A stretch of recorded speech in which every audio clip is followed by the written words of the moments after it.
Hi, this is Gary Berman, your host of the Unsung Cyber Heroes podcast. I'm here today with an amazing guy, Chris Cochran, who has a wonderful background and an amazing story to share with all of us about his unlikely journey to become an unsung cyber hero. Let's say hi to Chris. Hey, how's it going, everyone? Thanks for having me, Gary. Yeah, it's a real pleasure, Chris. I actually learned about you by listening to one of my favorite podcasts, The Cyberwire. Yes. As Chris Bittner was talking to you, I was just more and more intrigued, and I said, "Wow, here's a great opportunity to listen and learn from someone who has a varied background. Lots of relevant experiences, kind of moving up the food chain, if I can use." That expression, and is just an all-around great person and a member of the community that I'm sure everyone is and should be very proud of. Oh, thank you. That means a lot coming from you. And yeah, Dave Bittner, he's the goat. He's phenomenal. I love talking to Dave. Yeah, and it's funny because when I first started listening and learning, from him, I was actually on this big health kick, and so I would start listening and learning on a treadmill. I don't want to take more credit. I was pretty much just fast walking at best, Hey, that's great. Walking is fantastic. but I was able to kind of time my workout to the duration of his podcast, right around 20 or 25 Right. minutes. Well, on the topic of podcasts, you have a pretty cool one, Hacker Valley. Why don't you tell our audience a little bit about that? Yeah, Hacker Valley Studio. We started it just over a year ago, and it has just grown so beautifully over the year. We really focus on the human element of cybersecurity. So, who are the personas behind these amazing programs and technology?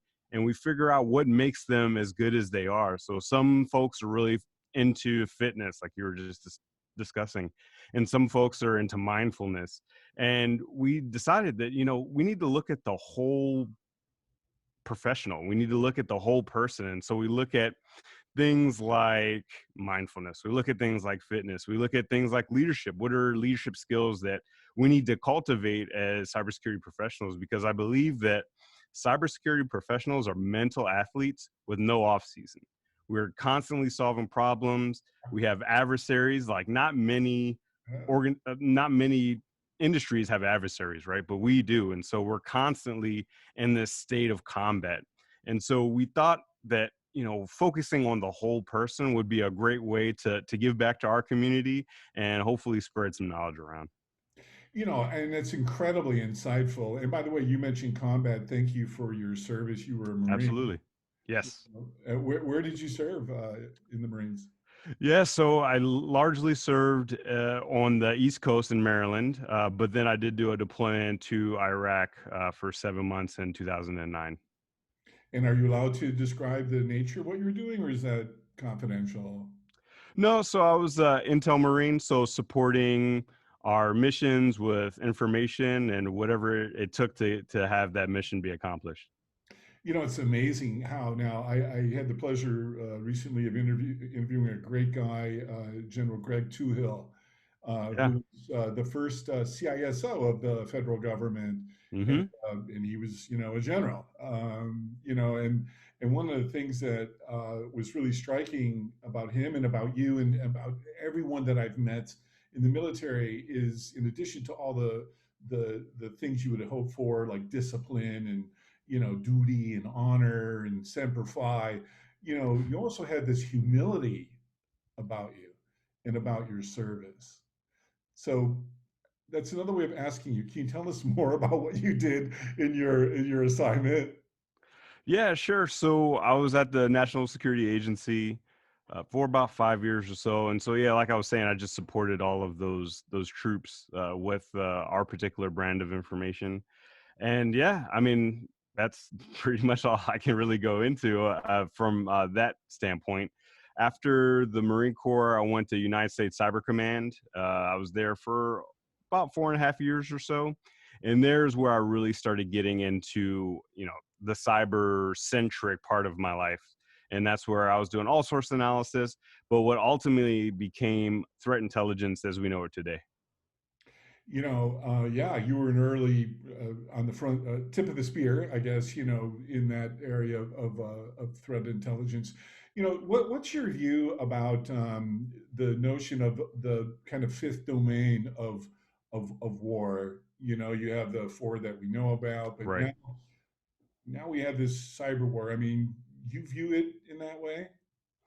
Yeah, it's definitely a fifth domain within warfare, and it's one that's the least understood at this point. You know, the internet is relatively new in comparison to the other sort of domains. And so we're still trying to figure it out. I think there's a lot that we're learning, and we've learned so much over the last 10 years, even about what it means to be in this cyberspace arena. And I think things are getting a lot better. I think people are getting a handle on what it is that we're dealing with out there, both from a warfare perspective and also from just a day-to-day, average person perspective. People know what hackers are. People know what breaches are. It's becoming table conversation for families around the world. So it's getting more and more exposure to a lot of folks because we touch technology every single day, and I think the more we talk about it and the more we know, the safer we're going to be in the long run.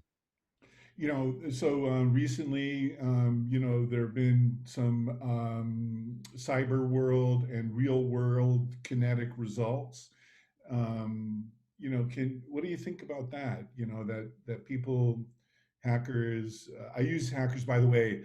I have learned that hackers by itself is not a negative sort of thing. It's just people Right. who like to fix things. So I'll refer to it as the bad people, or Right. sometimes they're called black hats. And Yeah. so, just to clarify for our audience, although I know everyone knows this way better than I do, but so what about that? Do you think that what does the future hold in terms of cyber warfare and then having kinetic effects? Yeah, that's a tough topic, and that's a topic that really keeps a lot of people up at night, especially when you're looking at different industries like hospitals, medical. You look at the electrical grid, things like that, and you're going to see that there's people that are going to try to leverage that to do whatever they're trying to do, whether it's ideological or it's criminal because they want, maybe they're doing ransomware attacks or things like that. You're always going to have people that are trying to use that for their whatever purpose they're trying to do. And it's our job as cyber professionals is to keep that from happening. We're geared towards keeping people safe. And some people look at cybersecurity as being technology centric, and I come at it from a very human centric approach. I look at it as protecting the people that I care about, from these bad things from happening. I want my daughters, when they grow up, I want them to be able to operate freely on the internet and as safely as possible. And so everything that we can do now to protect them, I think the world will be all better for it. Yeah, amen to that. And going back to the human element, then for just a moment, since I know that's really a north star for you. Mm-hmm. One of the things that I've noticed about this ecosystem in general is there seems to be almost this misallocation of time, attention, financial resources, where the majority, I remember I first looked into the top 500 cybersecurity firms according Mm-hmm. to revenue, and I think it was only 3% or 16 companies actually indicated that they did education or training for people. The Mm-hmm. other 97% or a very large proportion are all software or technology hardware solutions.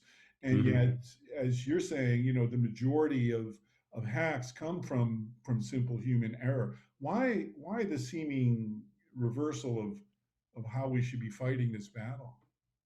I think behaviors are hard to change. I think, you have these things like your cyber awareness programs and things like that, and they are helpful, but you're still going to have people that click, even people that do this day in, day out, they can be duped and they can be tricked. And so that's not a knock on people in general.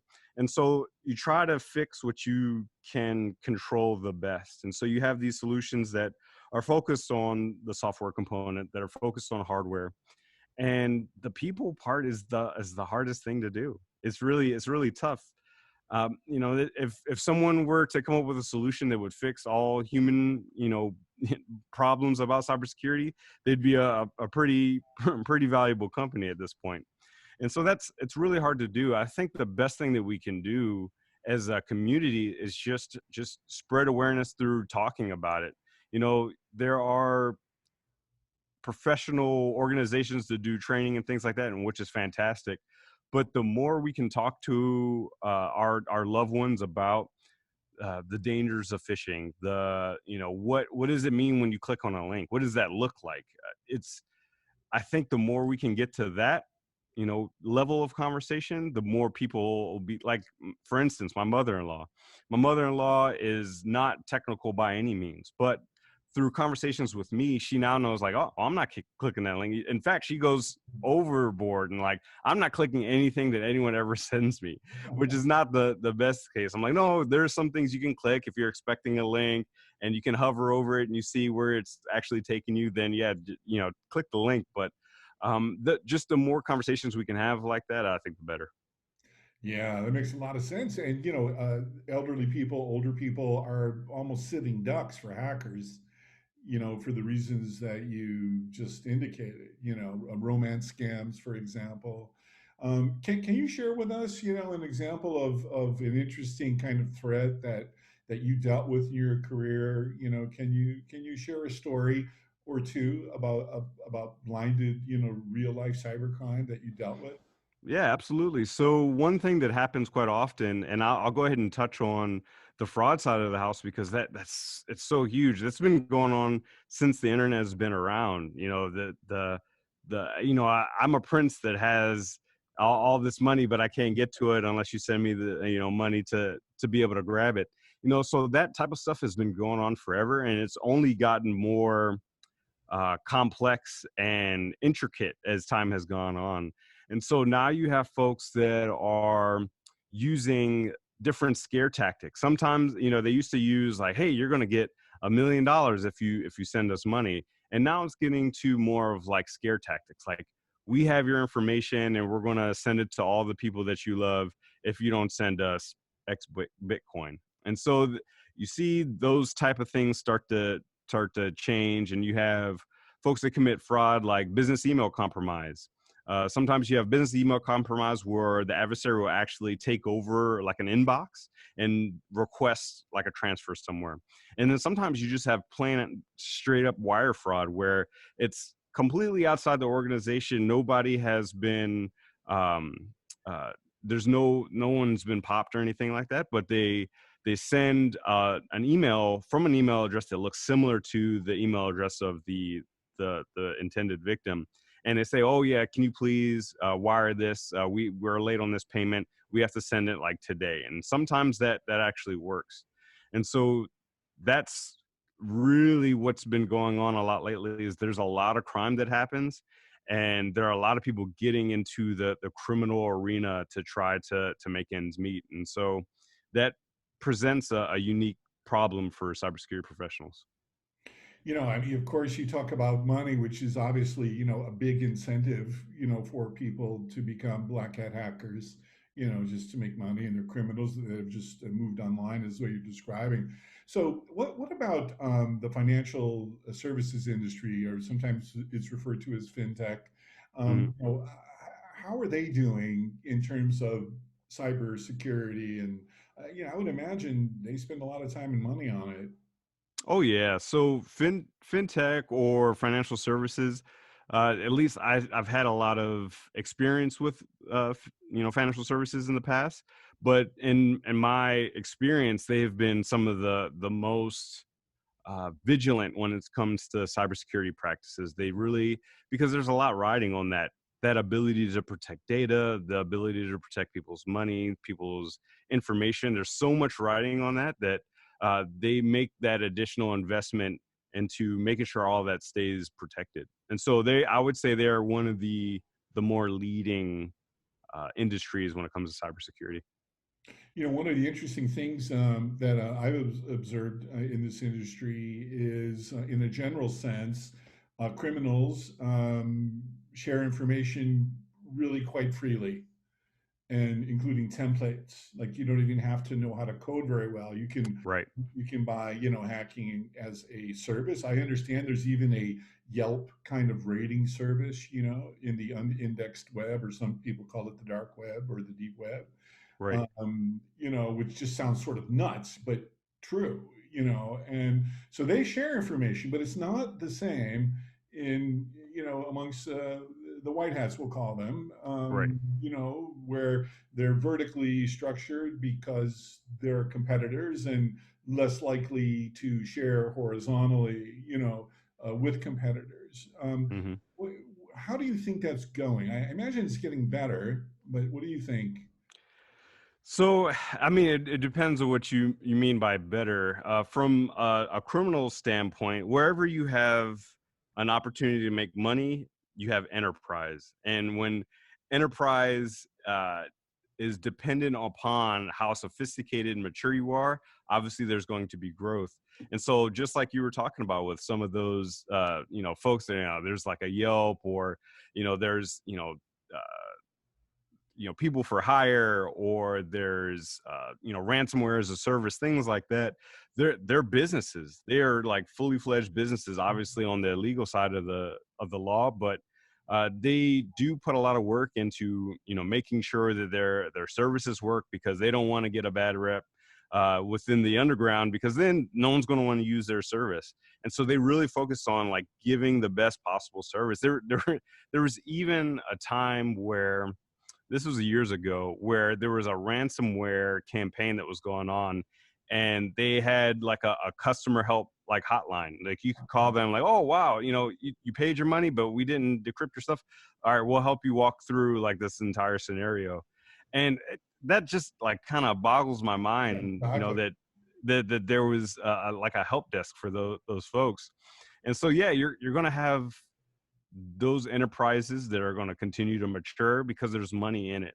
Whenever you see that there's an indictment, or there's been some type of activity from a law enforcement perspective, things kind of go quiet for a little bit, but every single time crime ramps back up. And so I don't think we're to a place yet where crime will cease, and so I think it's only going to continue, and they're going to continue to get better and smarter at the things that they're doing.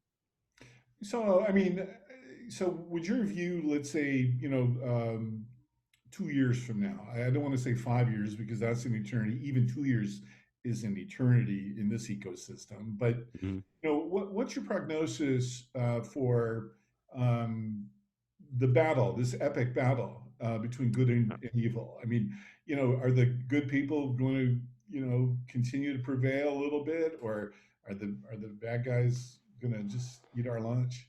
Well, Gary, I'm an optimist. So I'm going to go ahead and say that, 2 years from now, it's going to be increasingly tough for cyber criminals to do the things that they're doing against organizations and people, because I think there are a lot of smart people working on this problem all the time, and people are starting younger and younger. I just did this thing called Gen Cyber at the University of New Haven, and these are high school kids that are going through an entire cybersecurity program during the summer, and they are unbelievably skilled, and their ability to do things that I wasn't even thinking about until I was like out of the Marine Corps is really phenomenal. So I think that with all these really intelligent people working on this problem, I think in 2 years we're going to be causing a lot of cyber criminals fits. Yay! And thanks for what you're doing to inspire young people, which is a really important discussion. I mean, you hear about wanting to encourage young people to take STEM, and to then pursue careers in cybersecurity. One of the challenges that I've observed is I don't think people know what cybersecurity is. You say pursue a career, but I was just talking with some people from NICE, the National Initiative for Cybersecurity Education, and there are well over 50 different vocations within cybersecurity. Yes. I mean, digital forensics, pen testing, network. I mean, so how do you make? Here's the question: how do you make cybersecurity cool? You show people what your actual day to day looks like. I think for a while there was this bit of mystique around cybersecurity, like, oh, only smart people can do cybersecurity, but and everyone's smart in their own way, right? And when you realize that everyone's smart in their own way, and there are these different facets of cybersecurity, you start to think like, wow, maybe the way that I am intelligent would apply to X. So for me, I've always had this investigative mind. I like finding little breadcrumbs and following the trail and pulling on these threads to get to bottom of something. So threat intelligence spoke to me because a lot of times you're not dealing with a whole lot of data. You're dealing with very little data and you're trying to pull together this story. And so, you know, because that's how I'm wired, that's how my brain sort of like gets excited about information. It that worked for me. Some people might be more on the policy side, maybe, because there's power in policy. So for me, if you just had me do policy all day, I would get bored. But there are people that take policy so seriously that they like architecting what security looks like from a legal and compliance perspective, and so they're able to build these beautiful things just with paper. And so you really look at what the individual really wants to do, and you show them that part of cybersecurity and say, this is something you can do for work and make a really good living doing. So if you like to be on the more tinkering side of the house, and you really want to get into like red teaming, so then now you're doing like CTFs all the time, and then you're like, wow, this is so much fun. Like, oh, did you know you can actually do this full time for a company, or for a vendor? Like, what? I can do this full time, and this is my job. I do this all day. Then people start to light up. So really looking at, what is someone good at? How does somebody think? And then try to apply them to one of the problem sets of cybersecurity. And that's just really brilliant. I wish I was recording this. Oh, wait, we are. Yay. So we should send this out to the educational ecosystem because there's another part of it that is just, near and dear to my heart. And that's the whole idea of distilling complicated technology information into something that people can get their heads around. So, might one of the gifts, as you describe them, that a young person would have would be the ability to communicate effectively and or to how to market these ideas to to the larger population, whether it be business or personal.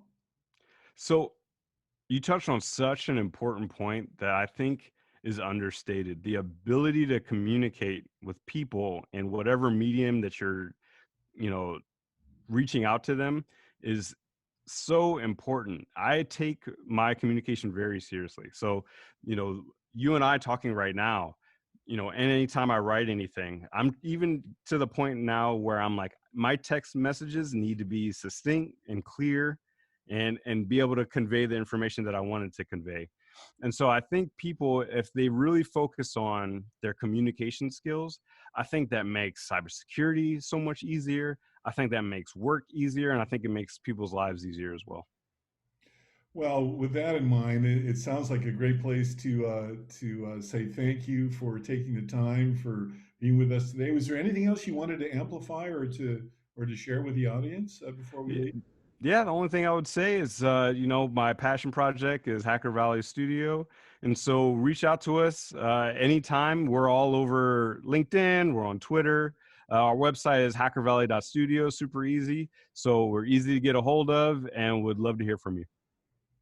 Well, on that note, and on behalf of a grateful digital universe, Chris, thanks for what you do to keep us all safe online at work and home at school. Stay tuned. If you would like to be a guest on our show, just please send an email to Gary at cyberheroes with an S comics with an S.com, and we'll make it happen. Thanks and have a great day. Thanks for having me, Gary.